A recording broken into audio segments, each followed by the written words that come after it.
আমি তো মান সম্মান মারার কোনো প্রয়োজনই আসে না। আমি তো চুরি করতেছি না না ডাকাতি করতেছি না। আচ্ছা আপনি বলেন তো কোন জিনিসটা করলে মানুষ খুঁটা দিবে আপনাকে? অবশ্যই যেটা খারাপ। আচ্ছা হচ্ছে আমার যে ডায়লগ, হ্যাঁ একটা ফ্যামিলির মানুষ কি আমার ভিডিও দেখতে পারবে? ভিডিওটা যখন যায় হ্যাঁ দেখতে পারবে। দেখতে পারবে না, কোনো তার কোনো সমস্যা হবে না, সে লজ্জা পাবে না না। লিটন প্রতি মাসে কত টাকা ইনকাম করে? এখন ইনকাম হয় আল্লাহর রহমতে, ভালো আর্নিং হয়। আমার ফেসবুকের পেজের নাম নাই বললাম, ফেসবুক থেকে প্রতি মাসে নিম্নে 4 লক্ষের উপরে থাকে। ইউটিউব থেকে এই মাসে পাইছি 85,000।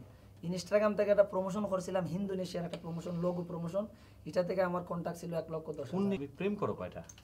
প্রেম টেম করি না ভাই। তোমাকে প্রেমের অফার দেয়? আছে, এই যে ঢাকায় আসছি না, হ্যাঁ। বিগ লেভেলের অফার আছে যে আমাকে নিয়ে মামুন লায়লা হবে, আমাকে বাড়ি গিফট করবে, গাড়ি গিফট করবে, শুধু তাকে নিয়ে ভিডিও করবে।